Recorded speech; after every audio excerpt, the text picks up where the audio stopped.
السلام عليكم ورحمة الله وبركاته. ازيكم عاملين ايه؟ يا رب تكونوا بخير. هنعمل مع بعض النهاردة طريقة حلوة جدا للبقلاوة او الزلابية او لقمة القاضي. هنعملها كده زي بتاعة المحلات بالظبط، مقرمشة من بره وطرية جدا من جوه. بس والله هي كانت لونها ذهبي وجميل، بس والله هي الكاميرا هي اللي ظلموها. هنعرف بقى عملناها ازاي. هنقول بسم الله الرحمن الرحيم كده ونصلي على رسول الله، اللهم صل وسلم وبارك عليه. معايا كده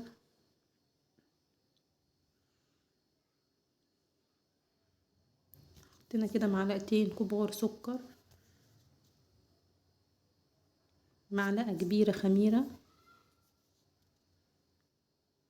طبعا احنا بنعمل البقلاوة بتاعتنا دي في فصل الشتاء، فبنعملها بمية دافية. هنزل كده بكوباية مية، هدوب بقى كده السكر مع الخميرة بتاعتنا حلو جدا.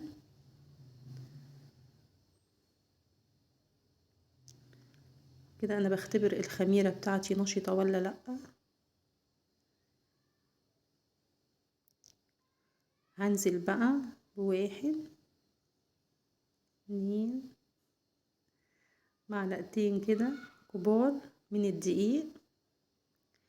هقلب بقى كده الدقيق معانا مع الخميرة والسكر، هدوبهم كده كويس جدا. والله يا بنات جربوا الطريقة دي جدا، هتعجبكم. ومتوفرة كل حاجة عندنا موجودة في البيت، السكر والدقيق والمية، بس هما الثلاث حاجات دول بس.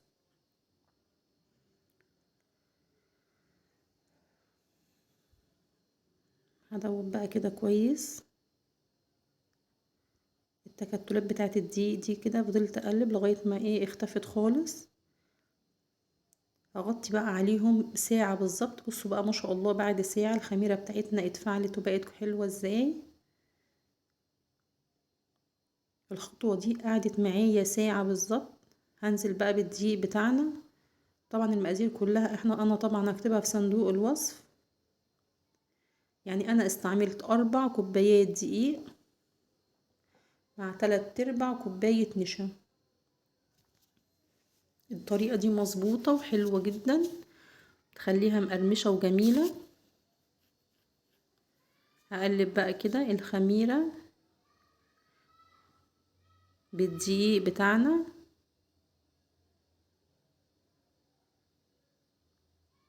نزلت بال4 كوبايات 4 كوبايات دقيق مع كوباية الا ربع نشا. النشا بيديني قرمشة حلوة قوي.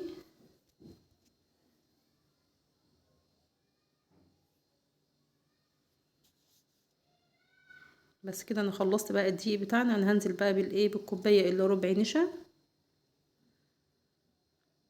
ممكن نحط النشا مع الدقيق عادي، بس انا برضو حبيت اوريكم انا حطيت امتى النشا. هقلب بقى كده الكمية بتاعتنا كلها. انا عايزة القوام بتاعها يبقى تقيل مش خفيف. بصوا ما شاء الله انا هفضل هعجن فيها لغاية ما تبقى كلها زي بعضها. انا عايزة القوام بتاعها تقيل، انا مش بعملها القوام بتاعها خفيف. لما بيكون القوام بتاعها خفيف بيطلع معايا اشكال كده غير يعني الدورية اللي احنا عاملينها او الكور الصغيرة دي. هخلص بقى الكمية بتاعتي كلها وهغطيها بقى تخمر تاني. قعدت خمر تاني مثلا نص ساعة بالظبط. بس انا هغطيها بقى كده. بصوا ما شاء الله اللهم بارك بعد ما العجينة بتاعتنا اتضاعف حجمها ازاي. هنشوف بقى انا هعملها كده كرات صغيرة ازاي. بصوا معايا بقى زيت سخن. بصوا في حد قال لي ان القمع بتاع البقلاوه ده او لقمه القاضي ده حلو. انا مش عارفه، انا اول مره كنت اجيبه واجربه بس انا معرفتش اتعامل معاه، مش عارفه ليه. ف عملته بقى كده. ده الكيس بتاعتنا بتاعت التلاجة العاديه جدا. انا حطيته فيها، حطيت العجينه فيها وعملت فتحه صغيره كده خالص. بصوا بقى بنزل كده العجينة. المعلقة دي انا دهناها زيت،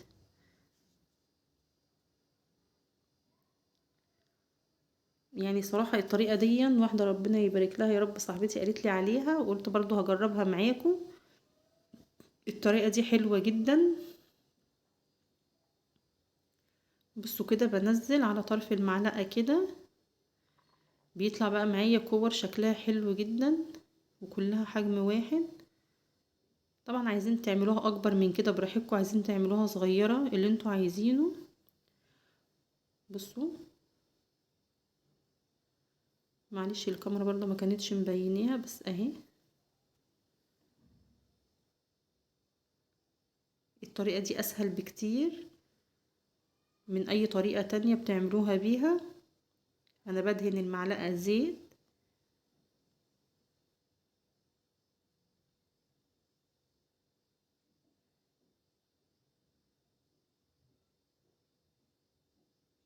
وبنزل بقى كده. طبعا عايزين نعملها اكبر من كده عادي. بص انا عملت الكمية بتاعتي كلها وطلعتها نص، يعني كانت نص سوا. بصوا ده كان شكلها لما انا خرجتها من الايه من الزيت. بص طبعا هي لسه ما اتعملتش خالص. ده السر بقى ان بيخليها مقرمشه من بره وطريه من جوه. انا بقى برجعها تاني في الزيت، بفضل بقى اقلب بقى في الكميه بقى بتاعتي كده كلها. بس والله هي كان لونها ذهبي وحلو جدا، بس مش عارفه ليه في التصوير مش باينه، الكاميرا ظلماها. بس والله يا بنات جربوها وهتدهولي. يلا لو شفتوا بقى الفيديو لغايه هنا ما تنسونيش بقى في اللايك والاشتراك في القناه. كل سنه وانتم طيبين، رمضان خلاص على الابواب. هنعمل مع بعض بقى وصفات سهله وجميله جدا لرمضان. طبعا احنا عملنا مع بعض الشربات قبل كده. بنحط كوباية سكر على كوباية ونص مية على عصرة ليمونة ورشة فانيليا، بيدي طعم حلو وريحة حلوة جدا للشربات. انا ما عملتش الشربات معاكم، ان احنا عملناه كذا مرة قبل كده. شربات بقى بتاعنا تقيل. بصوا بقى افضل اقلب بقى فيها كده كلها، بتبقى جميلة جدا جدا. جربوها والله هتعجبكم، وموفرة جدا. يعني ممكن يعني تضاعفوا الكمية، ممكن تعملوا كمية اقل. بصوا بقى لونها ذهبي وجميل ازاي. انا طلعت بقى كده نزلتها بقى في العسل بتاعنا او الشربات. هنزل بقى الكمية بتاعتي اللي انا عايزة احط عليها عسل. انا هعمل بالسكر والقرفة نص الكمية. هقلب بقى كده. بصوا بقى انا كده خلاص خلصت. ده اللي بالعسل اللي هو على الشمال ده كده اللي انا هحط عليه سكر. ده محطتش عليه عسل طبعا، سكر بودر كده ومعلقة قرفة. بتبقى طعمها حلو قوي للي بيحب برضو القرفة البودر. ما تنسونيش بقى في اللايك، ورجاء تكملوا الفيديو للآخر عشان الفيديو يكبر بيكم. كده بقى هنزل بكمية السكر مع القرفة، بيبقى طعمه حلو قوي قوي. جربوها، والسلام عليكم ورحمة الله وبركاته.